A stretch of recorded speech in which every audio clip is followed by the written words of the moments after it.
Vocês sabem que toda sexta-feira eu trago um vídeo novo aqui pra vocês. E toda sexta-feira eu gravo também uma live pro Instagram. E aí essa live, o que eu faço? Eu salvo aqui também pra vocês, porque é um tema muito relevante que eu levo lá no Instagram e trago esse tema aqui pra vocês também. E o tema de hoje vai ser sobre controle de estoque. Então, acompanhem, peguem as dicas, coloquem aqui nos comentários que eu quero saber a opinião de vocês. E aí, vocês fazem controle de estoque? Escrevam aqui nos comentários que depois eu vou interagir com vocês, tá bom? Fazer controle de estoque com peça sob medida, gente, é um grande desafio, não é mesmo? Porque uma coisa é você fazer... Socorro, a Mônica colocou socorro. Exatamente. Uma coisa é você fazer controle de uma peça única. Então, por exemplo, né? Você vende, inclusive isso aqui é um presente que eu ganhei ontem, teve um evento aqui na Top, e aí um dos convidados me trouxe esse presente, fiquei muito feliz. Imagina, você vende isso aqui, como que você vai controlar o estoque disso daqui? Peça única, né? Ou duas peças, o copinho e a tampinha, e aí assim você faz o controle de estoque. Agora, a gente vende o quê? Uma chapa, né?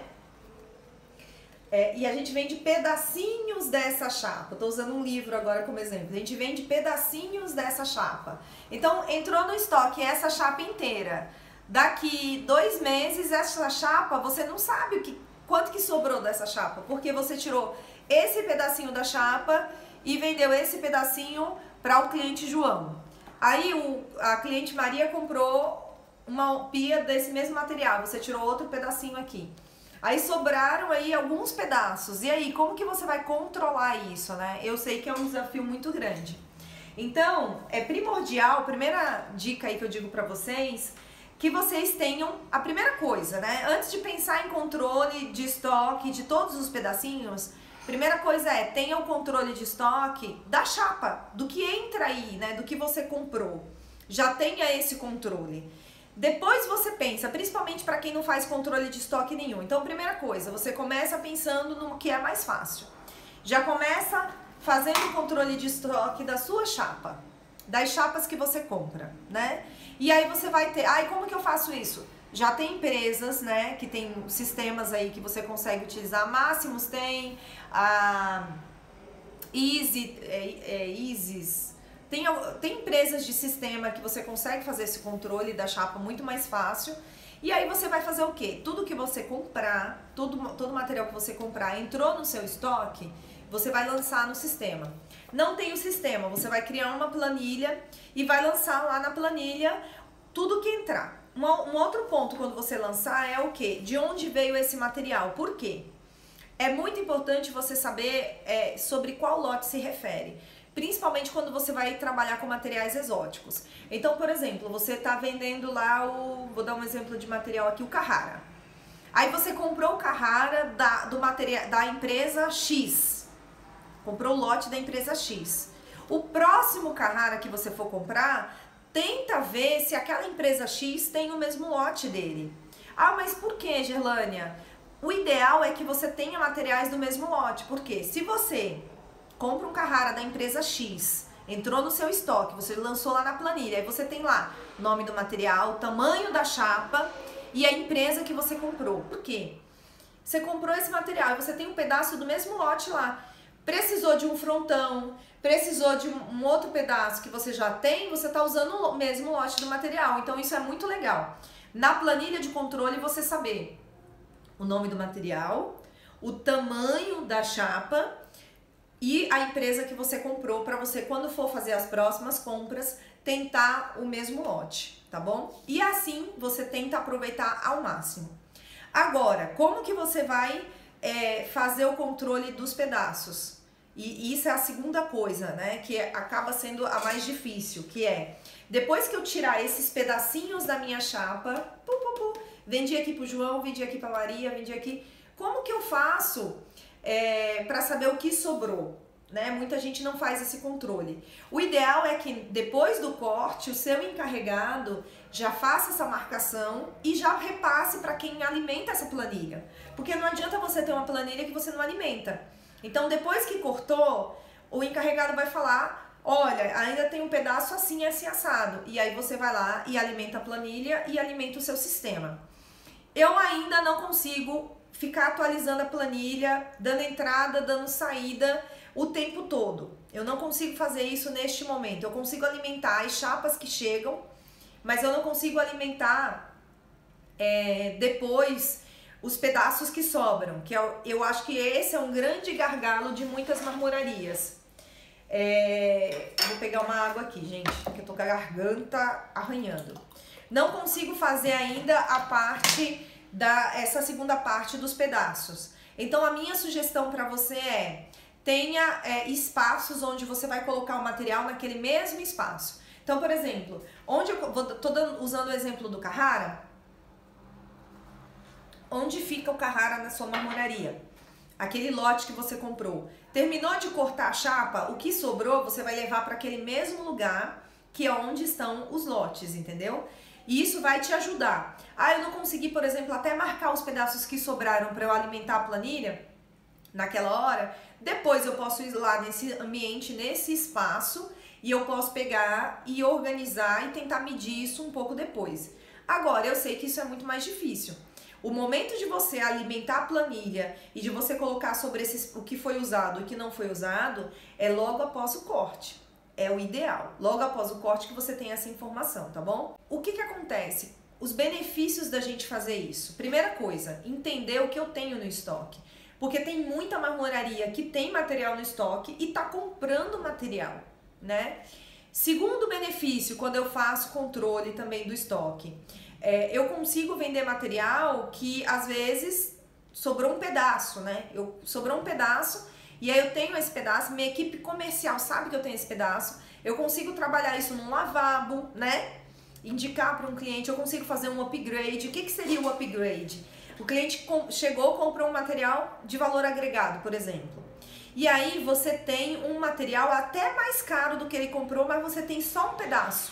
Vocês entenderam? O que eu posso fazer? Eu posso deixar esse cliente mais feliz e resolver um problema de pedaço que eu tenho na fábrica. Porque se eu tenho vários pedaços na fábrica, e não importa se esse material é muito caro, para mim é interessante vender esse material, porque às vezes é um material que eu vou perder mesmo. Então, se eu tenho esse controle, o que eu faço? Eu ligo para cliente e faço upgrade. Olha, o material que você comprou é esse. Ao invés de eu comprar uma chapa para cortar esse lavabo, por exemplo, eu vou lá, pego um pedaço do que eu já tenho, né? Um pedaço do material que eu tenho às vezes mais caro, mas é um pedaço, e eu atendo esse cliente que me comprou aí, que comprou esse lavabo, e eu não vou precisar agora investir numa chapa do material novo. Vocês entenderam? O quanto é importante ter esse controle? Eu tiro esses pedaços que estão parados do meu estoque e eu ganho dinheiro, porque às vezes é um pedaço, mas eu já considerei isso no pedido daquele cliente, então é sobra mesmo. Só que se eu tenho sobra que eu vendo, eu tenho dinheiro que está entrando que eu não estou considerando, né? Então é importante também, sobrou só um pedaço e tudo mais. Uma outra coisa que as pessoas também fazem, né, que eu acho que é uma dica bacana. Tem marmoraria que vende esses pedaços, né? Então entra lá no grupo da marmoraria e coloca, olha, tô precisando de um pedaço de Decton de tanto por tanto. Aí você fala, eu atendi um cliente, fiz um projeto de um cliente e sobrou alguns retalhos. Deixa eu ver se eu tenho esse pedaço. O que você faz? Vai lá e vende pro colega.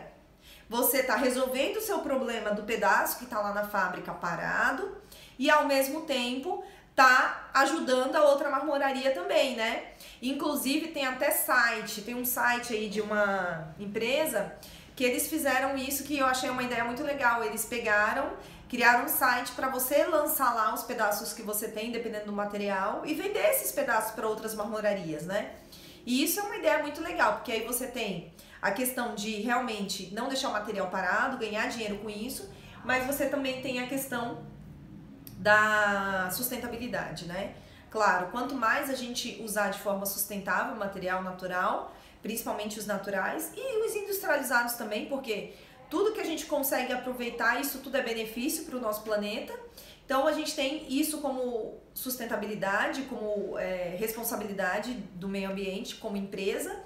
E isso também até para divulgar para o nosso cliente, né? Da forma que a gente trabalha, isso é muito importante. Não, eu tô falando aqui, gente, de sobras, de pedaços. Mas eu tô falando também de marmoraria que tem chapa parada, né? Às vezes você tem uma chapa que tá lá parada do material e você não vende porque você nem lembra mais que tem aquele material, porque tá lá uma chapa atrás da outra e tudo mais, né? Então façam isso, tenham esse controle. O que ajuda também bastante, até na hora de fazer o controle, na hora que os materiais chegarem, ajuda bastante vocês já organizarem os materiais de uma forma que te ajude a ter controle. Então, como que eu faço isso?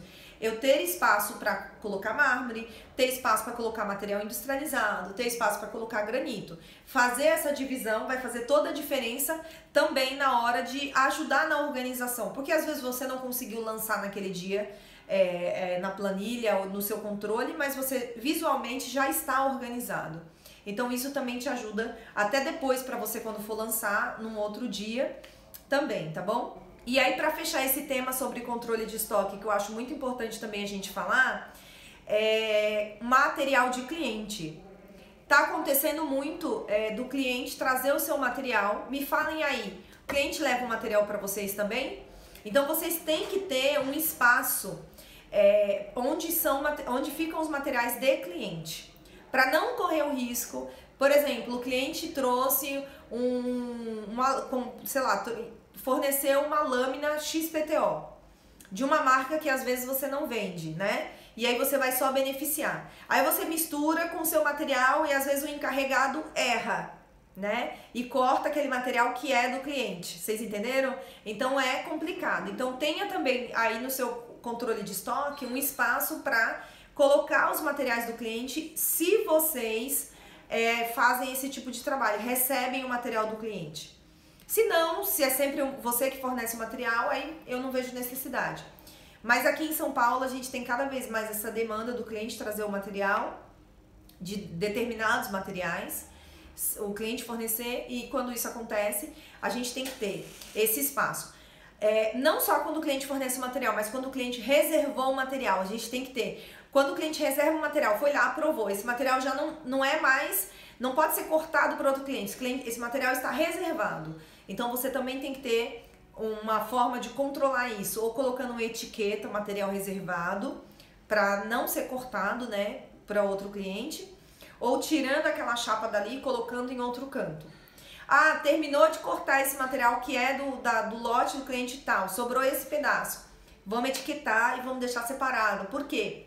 Se lá na instalação quebra um frontão, o que você faz? Entendeu?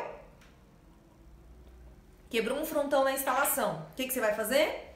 Você vai ter o pedaço que sobrou para você usar. Agora, se você guardar de qualquer jeito, não tivesse controle nenhum, você vai ter um problema, porque às vezes você vai ter que comprar uma chapa para cortar um frontão que você teria e poderia ter utilizado.